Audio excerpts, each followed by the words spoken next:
Good afternoon, everyone. Welcome to this exciting session that we're going to be having today at UTS. Thank you all for coming through to UTS. I know there's a lot of sessions that are happening at the ICC that are equally as exciting, so thank you for choosing us. My name is Charmaine Hunzwi. I'm the Creative Director of Safe Space Media, and I too would like to acknowledge the lands upon which I live on, which is the Wurundjeri lands of the Kulin Nation. I pay my respects to their elders, past and present. I also want to pay my respects to all the Aboriginal heroines who have paved the path of self-determination for Aboriginal women, as well as the First Nation peoples. And so my shirt that I'm wearing today has all their names. And it's all on theme about executive leadership because they too exhibited executive leadership in terms of leading their community. So in today's conversation, we're going to be talking about the journey of being lonely at the top as a woman in executive leadership. Now to start off with, I'll start off with a bit of stats. So in the recent So essentially, women's equal participation and leadership in political and public life are essential to achieve the Sustainable Development Goals by 2030. However, data shows that women are underrepresented at all levels of decision-making worldwide, and that achieving gender parity is far off. The UN reported that as of 1 October 2024, so that's 16 days ago, there are 29 countries where 30 women serve as heads of state and or government. At the current rate, gender equality and the highest position of power will not be reached for another 130 years. In the corporate space, an analysis by S&P Global Sustainability Report reported that women holding just 29% of management roles within a revenue-generating function, the kind of role that can be stepped into, can be a stepping stone to the C-suite. So only 29% is represented. This data point sheds light on how the pipeline to the top narrows for women. Progress is similarly slow in the boardroom, and their data indicated that to make it onto the board, the bar for women is high. The analysis showed that a large share of women in board seats actually have relevant industry experience compared to men on boards. So what are we getting wrong? As we zoom in the Australian landscape, the view is no better. So Chief Executive Women's Report, which is 2024, again, September last month, so just a month away, reported that women remain vastly underrepresented, with 91% of SXSW 300 CEOs still being men, and importantly, 8 out of 10 CEO pipeline roles still held by men. At the current pace of change, it could take another 54 years, 54, to achieve gender parity in the CEO roles alone, and 16 years to achieve gender parity in the executive leadership team. So why exactly are we not making any progress? Has DI turned into another tokenistic initiative? So earlier in the year, I published an article with Women's Agenda expressing my trepidation on this journey of climbing the ladder.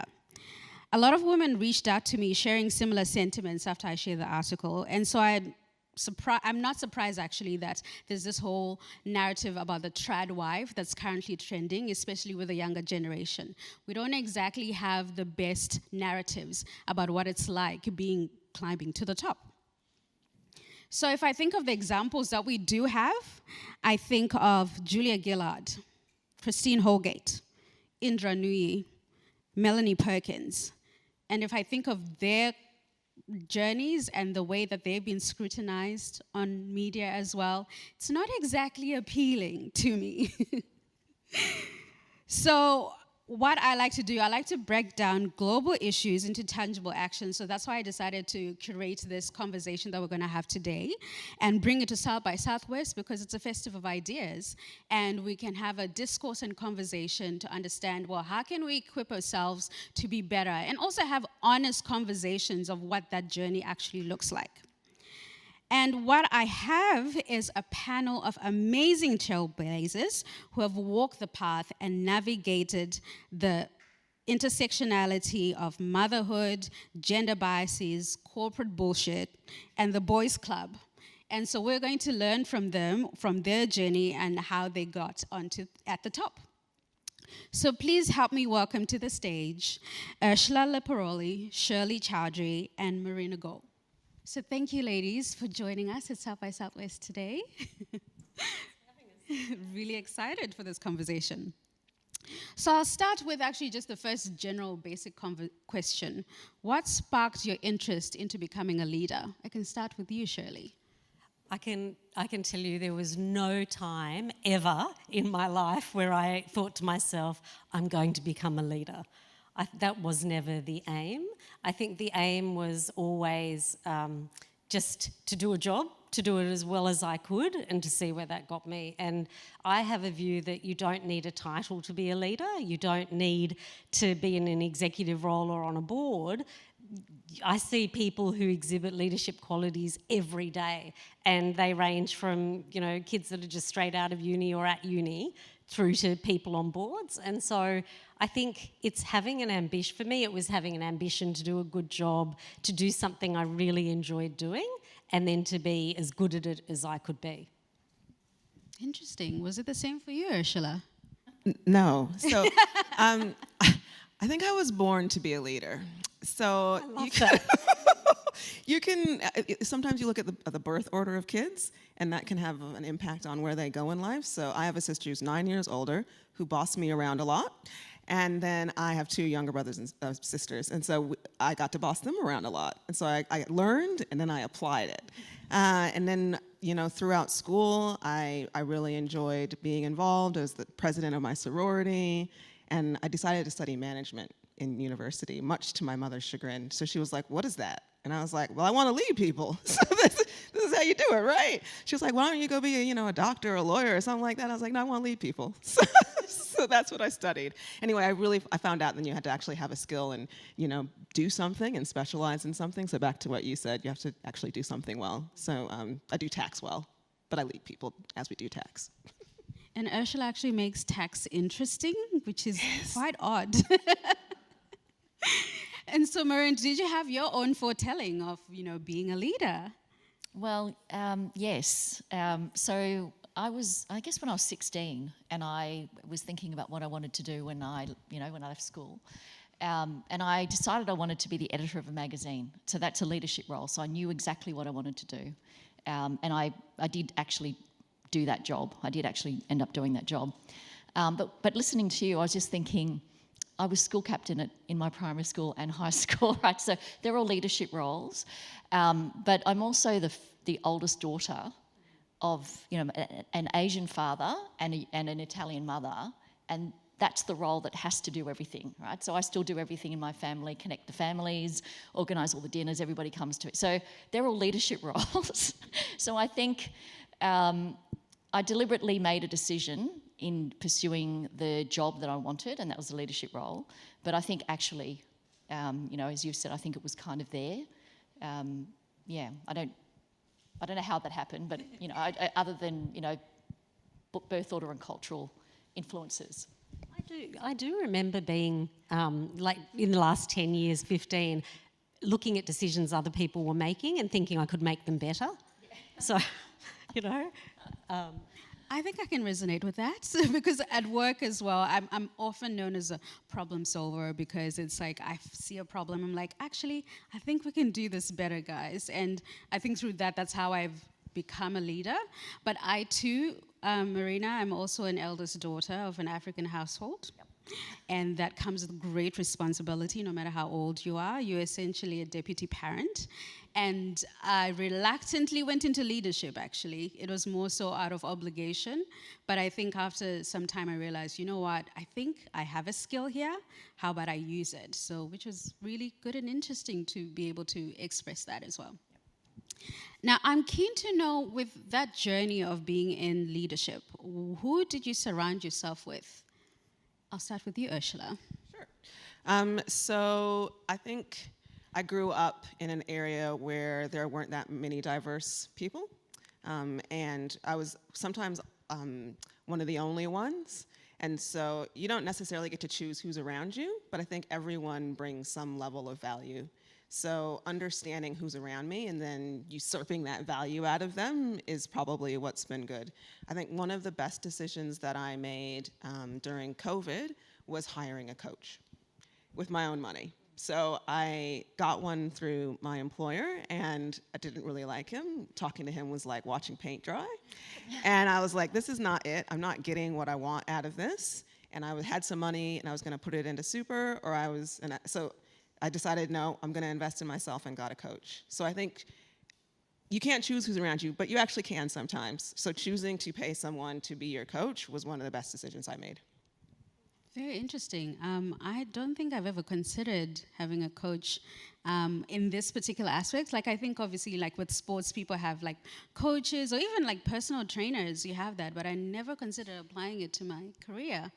Something to consider. It was. I think you got to find the right coach for you, and it's not like they're gonna tell you something you don't know. You probably have all the answers inside. They just help you work through it. Just like you might go see a psychologist or something. Go see a coach for your professional career. This is true. This is true. Well, for you, Marina, you were CEO at 23. I was the editor, not the CEO.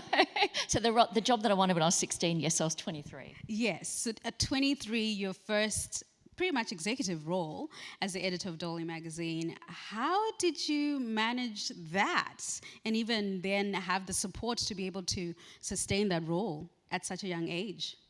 It's a really good question. So I think I didn't know what I didn't know, and I was young enough to not care. So I wasn't nervous. I figured that I'd work it out. But I surrounded myself with really talented people. So I think that's the thing. When you're a leader, you're only as good as the team that you're leading. And so I made sure that I had a really good team. And then I had, but there are some things you can't share with those people, because there is there has to be a gap between you and them, because you're their leader, and if you have to have difficult conversations, they can't be your best friend. So I made a point of, I worked for a company that had lots of magazine editors, so I made a point of ensuring that I connected with my peers, so other magazine editors, and I learnt from them. I was the youngest of that group. But I've also always had a sponsor. So I haven't had a lot of mentors, but I've had a sponsor in a lot of organisations that I've worked within. And a sponsor is somebody that works in the organisation that's quite senior, that has your back, and is constantly talking you up to people. And that helped me get that role in the first place. And then once I got that role, I had somebody in that organisation who just was constantly talking me up, and I spent a lot of time asking questions of that person and getting to know, what I didn't know. And how do you get to have a sponsor in an organization? Because I think that's something that, people talk about, oh, get a mentor, get a sponsor, but how does that actually work within the workplace? For me, it worked organically. I was really lucky, like Marina. I had people who saw something in me that I hadn't recognised in myself yet. And I guess for me, the lines between mentor and sponsor were a bit blurred. So they were coach, they were mentor. I could go and ask all those dumb questions that I didn't feel I could ask anyone else. But then when things came up, they'd speak my name when I wasn't in the room, and that's always incredibly helpful. So sometimes it can happen organically in your organisation. Other times, if there are people who are more senior to you, who you resonate with, you can have those conversations. I don't know, how did yours come up? Yeah, I think that I sort them out. So I would go and speak to them and see if, ask them if I could have half an hour of their time and ask them some questions about things that I didn't know. And, you know, one of the things you learn about leaders, more experienced leaders, is they're really flattered when people say, can you help me? So don't be afraid to do that, because most people will say yes because they're so flattered that you would want their knowledge. And that's really how it has started for me in all of the organisations I've worked in. And then as a result, to Shirley's point, then when I wasn't in the room, that person would recommend me for a bigger role. And that's how my career really has progressed. Can I add something here? I think you can kind of, in a way, be your own sponsor. And I think that's what was pivotal for me in getting to partner was I stopped relying on other people being the voice and saying what needed to be said about me, and I started saying it for myself. So I called up the CEO and asked, could I have 15 minutes of his time? And he gave it to me, like you said. They're flattered. They want to connect with the people who they don't necessarily speak to all of the time as well. And then when I spoke to him, I said, okay, well, who do you think I should speak to next? And he gave me 5 people, and he said, well, you can tell them that I sent you. So those 5 people, and it just continued. And so then it got to a place where when I determined what I wanted, which was to be a partner, I was having conversations with people who then knew who I was. And then when the time came, it was not, who's this Ursula? It was, Ursula's already told us who she is and what she wants.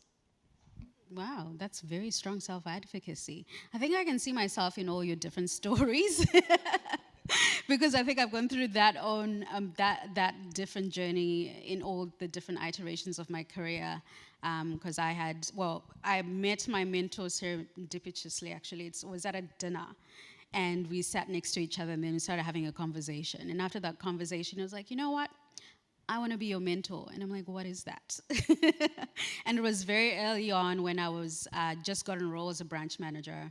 I too was 23 at that time and had no idea, still trying to navigate the Australian landscape because I'd only been in Australia for like 2 years at that time. And so I was still trying to figure out how everything works.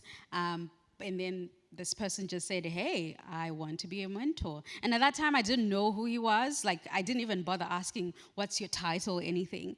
Only come to find out when I came back home, he was actually the general manager of institutional banking. I was like, oh, okay, I didn't know. But yeah, there are different ways that you can actually meet your sponsor. I think the key thing is being open to conversation and willing to ask as well. Because if you don't ask, then, you know, no one will know what you want.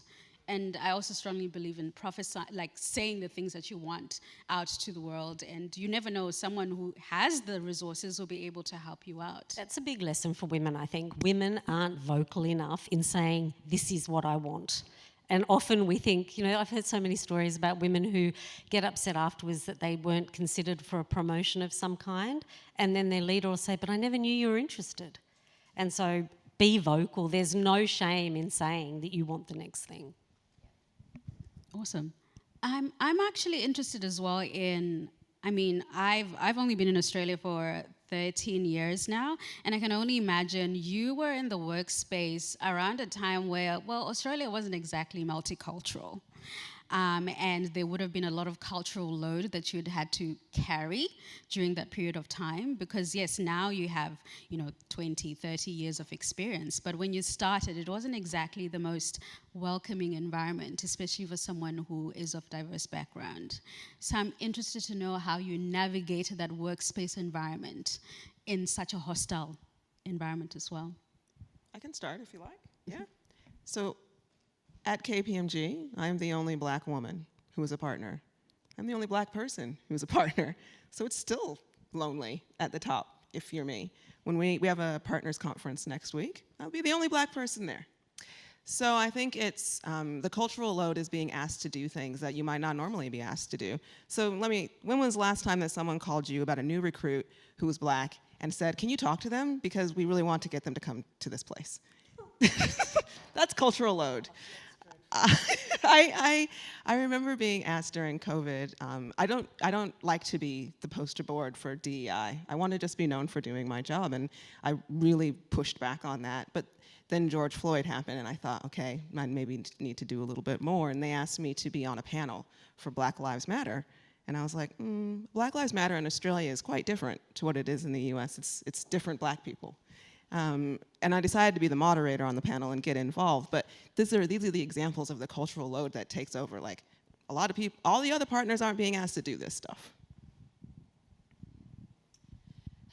Yeah, look, I guess some of it is of my own making because I care deeply about it.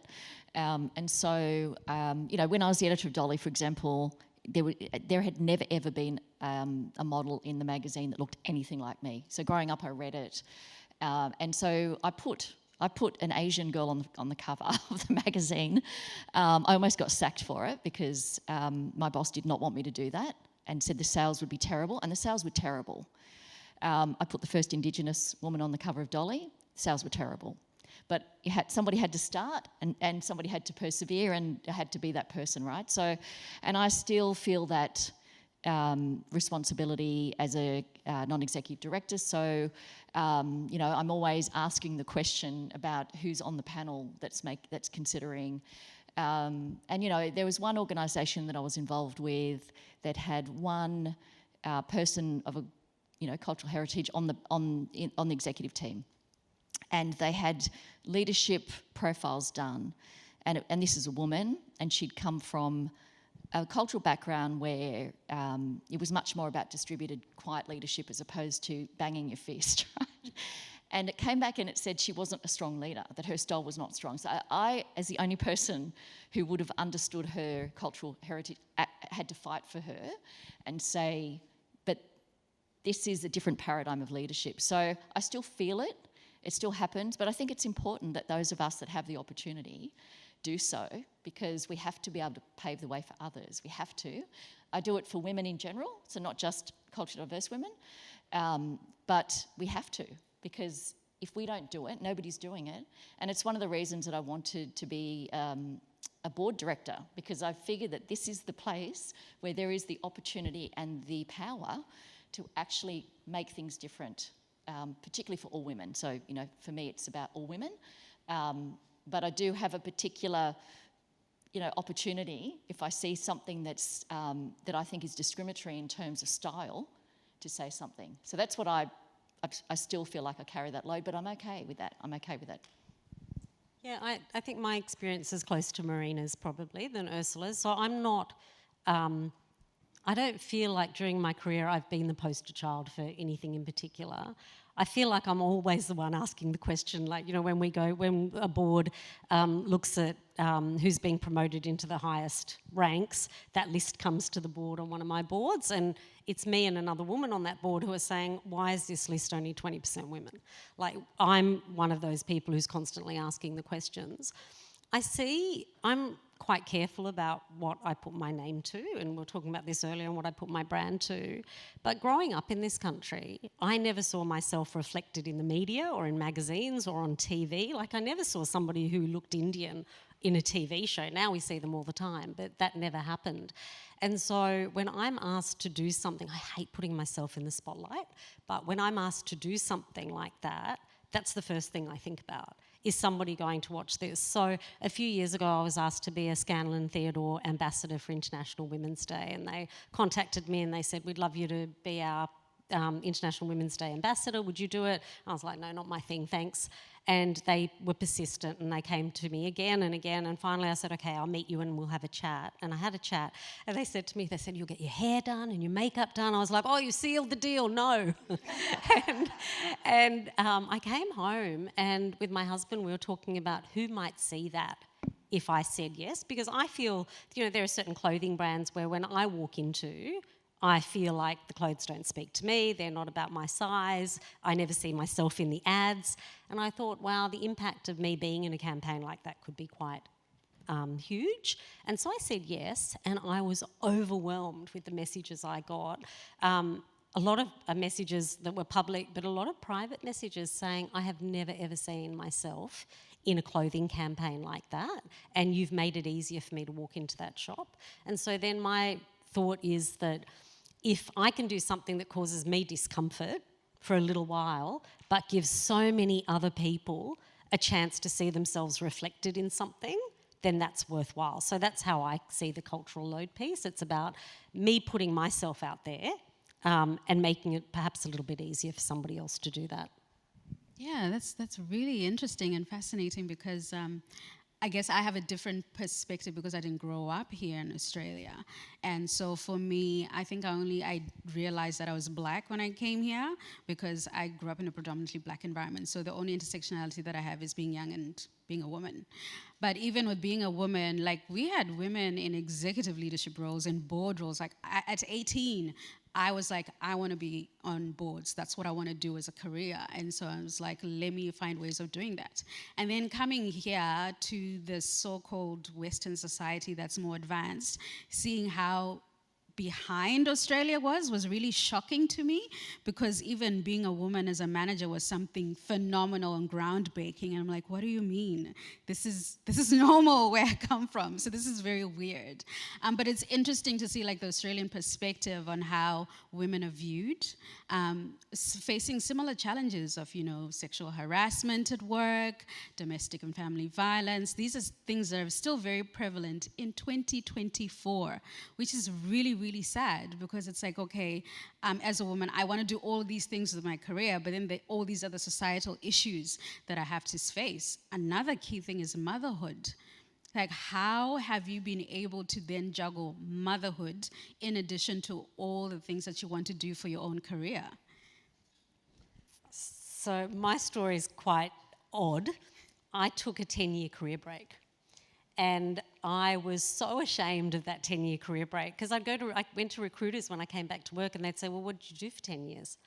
And I raised 3 small kids, and I did a second master's, and I started a PhD, and I did lots of not-for-profit work, but I was a lawyer.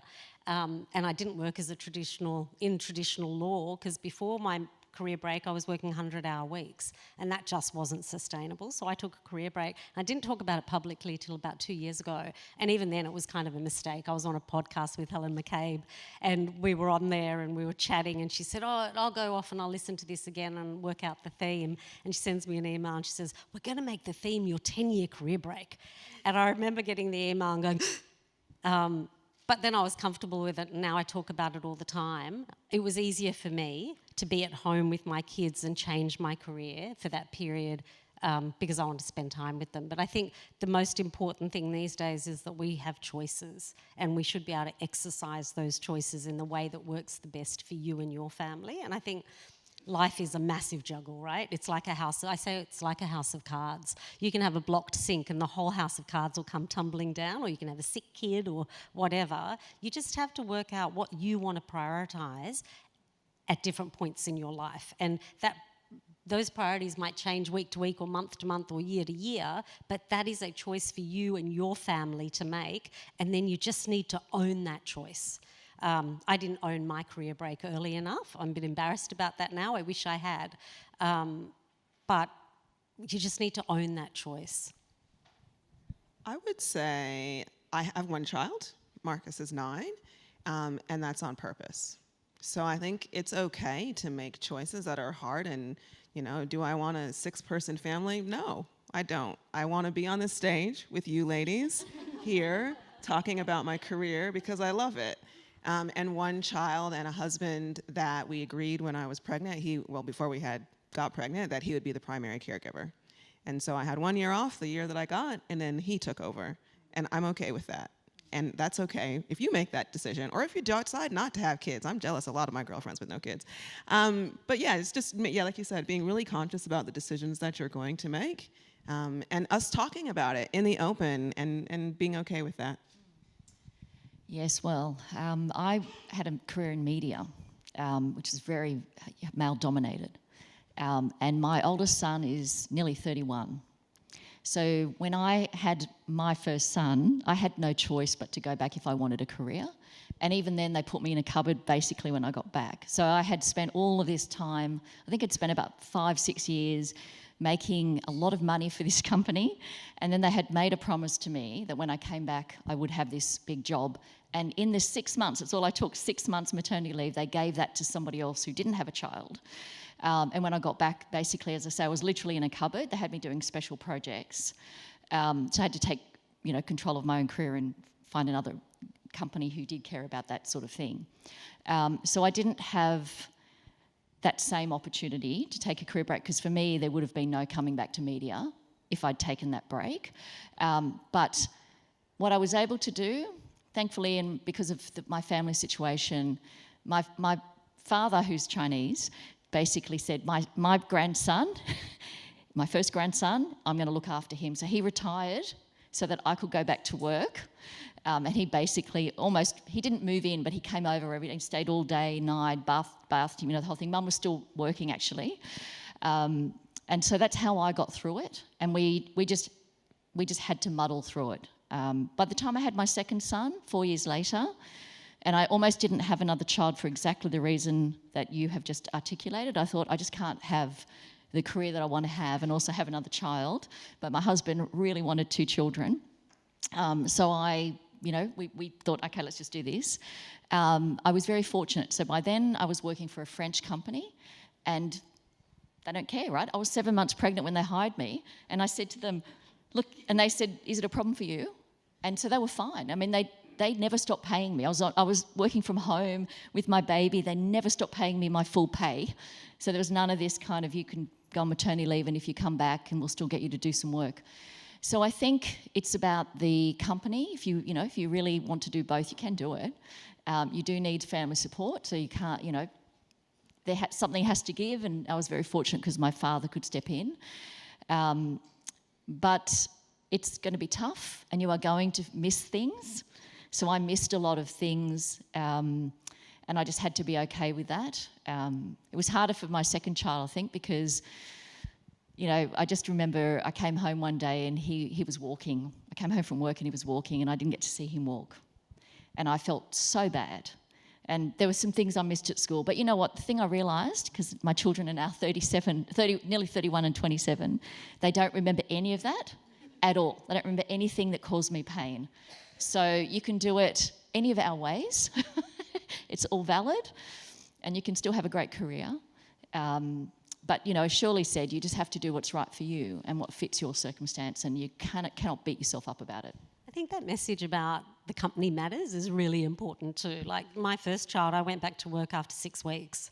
And so you need to work out, you need to find out who your people are, and you are absolutely enough. You just need to find the people who believe that you're enough as well and work for those companies rather than hitting your head against a brick wall every day with a company that doesn't understand or doesn't support women in the workplace.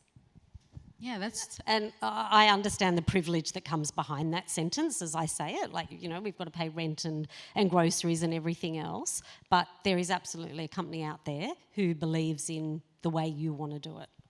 That's very encouraging to hear, because I'm not a mother as yet, and that's something that I'm actually concerned about, because I'm coming to a certain age. I'm 35. Yes, I know I look young. Black don't crack. But it's a question that I wrestle with myself, like, okay, should I continue climbing the ladder? Should I continue pursuing these leadership roles? And how will I be able to navigate motherhood in that space? It's never too late. My sister was 46 and divorced when she decided that she wanted to have a baby. And she had her baby. So there you go. So it's never too late. I've opened up the Q&A, and so if you have any questions, please feel free to put into the Mentimeter. First question that's actually come up. For 4 years, women have outnumbered men in tertiary education, and young women now earn more. Why is it not reflected at exec levels, and how can we encourage young men to engage and stay informed? This is important because I think we often talk a lot about women issues in women echo chambers, but we don't quite see the men's involvement so publicly. We were laughing about this earlier, just not to embarrass you, but there's one man in the room. And, so we but we keep having conversations with women, and we need to have conversations with men. I'm on one of the subcommittees of the board of Sydney Uni, so just to answer that tertiary education question, it's absolutely true we're getting more women through university, but that takes time to feed through to executive levels. So I'd like to think that in 10 years' time or 15 years' time, that's more equitable, because all the companies I work for now, the graduate hires are 50-50. I don't know about you, same. And so that will feed up. But we're still dealing with some structural issues we have the babies, we go on parental leave generally more than the men do. We tend to job share more. We tend to look for flexible work options more. So I think we need conscious mechanisms to make sure that the executive is also 50-50, and waiting for those women just to work their way up won't be enough. What you guys think? Yeah, and also too, I think in the opportunities that women are stepping into, you've got to try and chase the money, right? So not personally, although I would say that too, do that, but in terms of the business, right? So not enough women want to take responsibility for a budget, and they're the roles that often lead to exec and certainly CEOs. So I think that is also one of the challenges when you're looking at a lot of people that are looking at executives now. Some of them don't have to have the skill of the function, so you can be the head of, you can be the head of marketing and not be a marketer, because often we're looking to see who the succession is for the CEO and just bringing people in that are really good leaders, but they always have had responsibility for the business line. So I think that's one of the things that women are not stepping into enough still, we're seeing. Well, we're still getting more women in HR, marketing, whereas we really need them in finance and business. Which is actually really true, because I think even when I know the stat that I showed earlier, where women often, if they do get managerial roles, they're in non-revenue generating units. And so that also is one way that the pipeline is stifled, because you get them doing some of the non-strategic business units or roles that then give them that elevation to actually get to that level. I was just going to say targets are important. I think they're controversial, but I think that they're important. And as we have, lots of dinosaurs around, the only way that we're going to, get our way in sometimes is with targets that are linked to executive remuneration and meeting those targets. Quotas. Or quotas. Yeah. I'm a quota person. Yep. We're all supporters of quotas here. Yeah. Do they actually work, though, the quotas? They're a starting point. I think retention is important. And that question, I think, was asking why aren't there more at exec levels? And I think it's because women have kids, women give up, women get frustrated and leave. So sometimes people ask me, Ursula, how have you gotten to where you've gotten? I didn't quit. You keep going. And if you link it to executive remuneration, I promise you those targets will be met. Yeah, they absolutely work, and the research shows quotas work. And I think it was Sam Mostyn who said when she became a commissioner at the AFL, she was the first female commissioner, and she was catapulted into that role by Ron Barassi because she was a woman. And Sam said, don't ever be embarrassed to be the first woman. Just make sure you're not the last, so do the work. And the research shows that if we actually put women in those roles, they stretch, they work really hard, they stretch to reach the goals, but then what you do is you create this pipeline behind them that look at them, because now they have role models in those roles, and then you actually create some momentum. That's good to hear, because I think there's often the conversation of, quotas don't work, why are we measuring this, all this stuff, but you are right, it is a great starting point. It's not the only solution, it's not the silver bullet, but you need more to build up on that as well. My next question from the audience, and I actually love this. So how do you navigate your menstrual cycle and getting to the top at work? Feeling super shit, wanting to cry on a regular basis if you do have to do it regularly. Well, happily, I don't have a menstrual cycle anymore because I've been through menopause, and it's a wonderful thing once you get there. But you have menopause issues, right?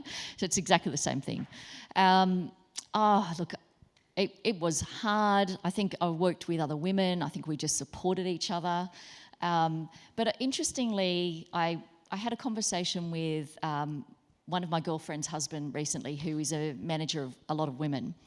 And he said to me, I'm in my late 50s and suddenly these young women are having conversations with me about their menstrual cycle. I'd never known so much about it. And he said, he's saying to them, I don't need to know the detail, but if you feel like you need to have a day away, just do it. Just send me a message and say, I need to have the day from home. I don't need to know why. I'll work it out. Just go and do it. And I think that's a really nice approach, right? So you've got somebody who's now leaning in going, okay, I think these are things that we do need to care about. But back in my day, nobody cared. I mean, there's no way that I could have gone to my manager. I mean, as I said, if I took a day off, I would have lost my career as a woman. But I'm happy that things feel like, I don't know, maybe I don't know how you feel because you're all a lot younger, but it sounds, my 2 boys have partners, and those girls are certainly feeling like they can speak about these things in the workplace now, and that's got to be the beginning. And at least if you're having a bad day, you can tell somebody about it and you don't feel embarrassed. I think we just, in my day, there's no way you could have spoken about that with one of your bosses or certainly with a man. So I don't know. That's how I dealt with it, just had to push on through. So I chair the Women's Agenda Leadership Awards, which is an awards that Marina started at Women's Agenda 12, 13 years ago. And in listening, we were on a judging panel together, and listening to organisations that now have menopause leave or period leave or, parental leave that extends to adoption and stillbirth, and we are talking about them more. The fact that the New South Wales government has some of that in place. We are normalising those conversations, which I think is really healthy. I would have loved that when I was going through menopause and ripping my jacket on and off in meetings, in a bank with only men in the room, and they're looking at me thinking, what is wrong with this woman? I would have loved that. Or to just work from home with the camera off, So hopefully that's becoming more normal.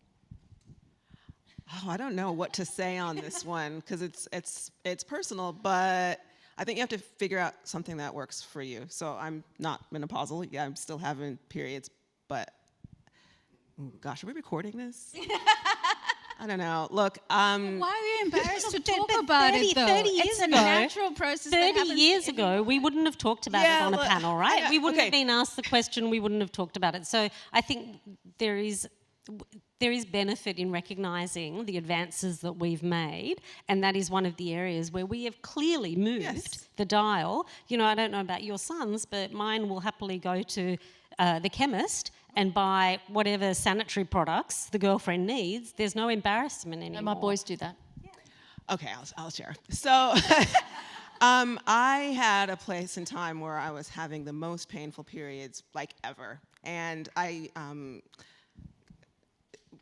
sorry for the dude in the room, but I had an IUD. Someone placed it into my uterus in scar tissue, and I was in a lot of pain. I went to the hospital. I would rock up, and they'd be like, well, nothing's wrong with you. Guess you can go home. And I'm like, no, I'm in a lot of pain. This is horrible.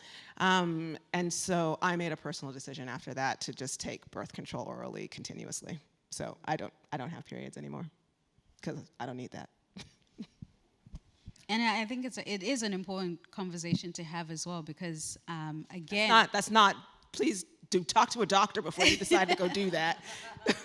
Yes, there's that not medical advice. And I actually like that we're normalizing these conversations because it's something that happens naturally to all women, every woman. So why aren't we having this conversation? Why don't we have policy in place in workplaces to be able to deal with that? Because again, even with the health issues that come with being a menstrual woman, you sometimes need to take time off, considerable amount of time, sick leave and all of that. And so there needs to be policy in place as well within the workplaces to do that. Another question that came from the audience. I'm the only woman on an executive team of 25 men who radiate huge boys' club energy. How do you navigate establishing an equal presence in a boys' club as a woman? I was thinking the executive team's really large. I would say that it's starting to, whoever that is, you're in a tough spot and you just got to have difficult conversations to make it easier for people afterwards. So I remember I was in a room with some other partners and they were talking about entertaining clients and they were talking about AFL and other stuff. I don't care about AFL. So I said, well, why don't we do some arts things or something like that? And they were like, what? They looked at me like I was crazy.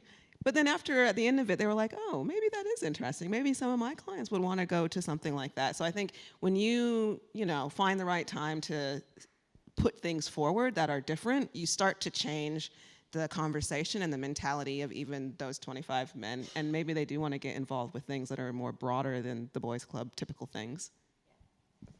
And this is my life, right? So this is my whole career, being essentially often the only woman in a parade of men. Not 25 though, that's hard. But I guess what I would say is I would do what I would do, I guess, regardless of gender, and that is you'll find somebody in that group who isn't quite as blokey, who doesn't necessarily love all the going to the pub and doing all that stuff.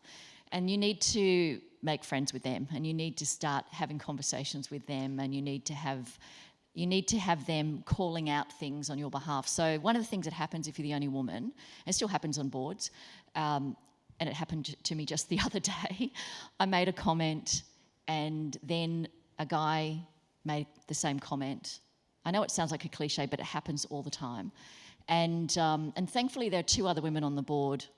So one of them said, "Oh, I think Marina just said that," which was really helpful. So you need someone to be doing that for you. If you don't have another woman on the board, then you need to find a man who is going to be a female-friendly man. There will be one. Absolutely will be one if you've got 25. And then also, you know, your CEO or your joint boss is responsible for you and responsible for your contribution and your effectiveness. So you need to also start having conversations with them about, you know, ensuring that if there are informal conversations with this group, that they happen, that they don't exclude you. And you do need to call it out if they do. I did a little bit of advisory work a few years ago for PwC when they had their diversity committee, and they were wondering why there were not enough Asian leaders in the in the partners team. I think they had 1, and when I had a conversation with this person, he said, "Well, they go to the pub all the time, and I don't drink, so I don't know what they're talking about. I don't feel like I'm part of it." And I said, have you ever spoken to the managing partner about it? And he said, "Oh, no, because, you know, they might exclude me more." And I said, "Well, you're already excluded, so what have you got to lose? You need to have the conversation." I went back into this advisory thing and I said, "Look, this is one of the things that's happening." And they were so shocked because they didn't know. So I think some of it is ignorance. It's not an excuse, but I think if you don't speak up, and that was the point Shirley made earlier, you do need to speak up if it's happening to you. So I think that's kind of how I would start to deal with it. The other thing I'd add is, I agree with all of that, but the other thing I'd add is pick your battles. Like, you don't have to be the woman who speaks up on every gender issue and every issue. I've seen a lot of women done in by that. Pick the battles that you think you can win, and then get allies in the room to do it. But don't fight on every front. It's exhausting. And I agree with that. I actually don't have to be superwoman all the time, every time. Lay down the cape. You know, you don't have to be consistently trying to push, because again, it's also reading the room. Like, if you know that people are not going to listen to you, don't waste your energy. Focus on other things, or find a different angle that you can be able to appeal to them so that they can actually listen to what you're saying. But yeah, really, really great advice. Well, speaking about being lonely at the top, the question here from our audience is, what's lonely at the top for you? And how do you navigate, how then do you navigate, you know, being at the top? And how do you manage that and moderate it and feel fulfilled whilst you are at the top, while being lonely as well? Me, so I'll kick it off. So I've been a CEO and a chair now, and I think, as Marina pointed out earlier, there is stuff that you just can't talk to other people about. You know, if you're in that CEO role, you can't share everything with your exec team, you can't share everything with your board because you're reporting to them. If you're chair, often you're dealing with that again.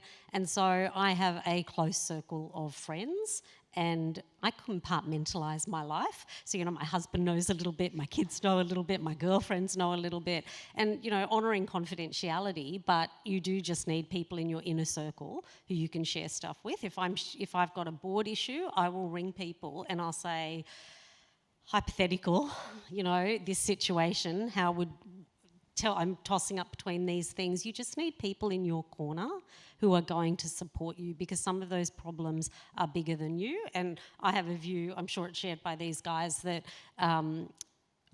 my ideas are never the best on the table. They are always better after some sort of collaboration.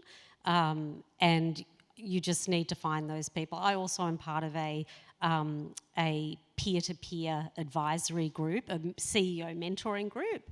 And so they're all CEOs or chairs or non-executive directors, and we come together once a month, and that's really helpful. And I chair one of those for other CEOs, and I find that incredibly helpful because everybody's dealing with the same issues, just from different perspectives. I think that that's great advice. I'll only add that for you guys maybe. What I did on my way to getting to partner was I made a pact with another director, and we decided that sometimes people see women and they're like, oh, she's really emotional or whatever, and we decided we would not express our feelings of disgust or frustration with anybody else but with each other.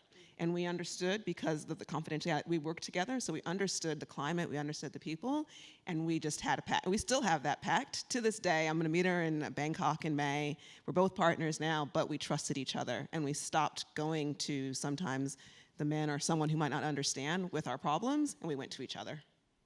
Yeah, and I have what I call the Yum Cha Club. So there are 3 other women who are all just happen to be Asian women. I don't know how that happened. I think we found each other through Chief Executive Women. When we all arrived in that organisation, it felt very white, and so we thought it was just us. But they're all non-executive directors, and so we go into the cone of silence, and we share things with each other, and we trust each other. They have my back, I have their back, and we really help each other think through some of the trickier issues that we have no one else to speak to. So yeah, I sometimes will bitch and moan to my husband, but he doesn't have the same career that I have, so he doesn't know what I'm talking about most of the time. He can't really provide me with the right advice. So you just have to you have to find your people, but you have to be able to trust them, because if you just think that they're people that might have your back and you don't know them well enough, and then they happen to tell somebody else something you've said, they can actually destroy you. Don't trust everybody. No, don't trust everybody. And my husband tries to solve every problem I bring in because he's my biggest fan. And so, I get that. Oh, the questions are coming thick and fast. We're running out of time, which is really, really sad. But what I'll do, I will compile all the questions that we have here, and then I'll put it on to the panelists if they want to answer them, and I'll post them on my LinkedIn page. So do follow me. Now we move on to, there we go. The final question. What advice would you give your younger self to be ready for who you are today? You want me to start? I think that when I think about the career that I've had, there's not much that I would change, except that I didn't fight hard enough for my value. So I think, I know I'm generalising, but as a gender, we are not great at representing ourselves to our bosses and asking for what we're worth. And in my experience of having managed men and women, the men are really good at it, really, really good at it, and we need to learn from them. So I wish that, I would say, value yourself earlier. I certainly can do it now, but I couldn't do it through most of my executive career. I did it for all the other women. I used to fight hard for them, but I just couldn't do it for myself. I'll go next. So this morning, my meditation mantra was, I am ageless and timeless. So if I kind of adjust your question a little bit and think of, my mom had me when she was 30, so she's 72 now, my birthday's in 10 days. So if I think, what would the 72-year-old Ursula say to the 42-year-old Ursula, or that 7-year-old Ursula, I think I would say stress less. And I would say to build systems for success. Because when I find myself doing the best and feeling the best and being most happy, it's when I have systems that I can fall back on, and when I'm tired or having my period or whatever, I know that I've got those systems in place that I can just kind of plod along and I'll be okay. So I look at her, and she was pretty fierce. At 10, she wouldn't, nobody would, she could hold her own. And I think what happened during the course of my career is I worked for people who made me feel less than, but I allowed them to make me feel like that. And so my message to younger Shirley today would be, just back yourself and believe in yourself, and don't let others tell you what your value is. So a little bit like Marina's message, I'm fine now. But I still have moments where I think back to what some of those people said to me during my career, and I think, oh, why did I let that happen? And so back yourself. Nobody is going to advocate for you like you can. And that's the most important message for me. Yeah, and I absolutely resonate with all of that, especially with that self-belief, because I think it took me up until I was like 33 for me to realize, actually, I shouldn't care what people think about me, because at the end of the day, it's my life. I'm the one who's living it, and I'm the one who has to make the decisions and live with those decisions as well. So anyone else's input, I just need to decide whether I value that input. Is it worthwhile adding to me? Or if it's denigrating, then I'll just discard it. But I'm an advocate of hire and fire the people in your life. You know, be the CEO of your life and make sure that you have the right people who support you, support your goals, support your dreams, to be able to do better and be better as well. So I guess, in final parting, everyone should embrace their own inner Beyonce and be confident and be ready for that next role, because the only obstacle that's in front of you is yourself.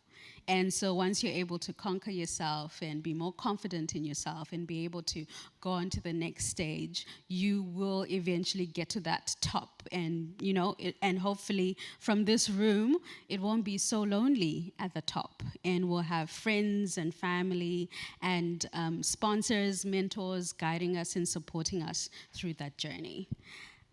Yes, I'm running over time, but thank you everyone for coming through for this session. I do have one final response, if you want to, advice that you would give yourself as a younger self, what would you tell yourself? So please feel free to put in the information. I'll share the responses on my LinkedIn page so that everyone can enjoy some of the advices.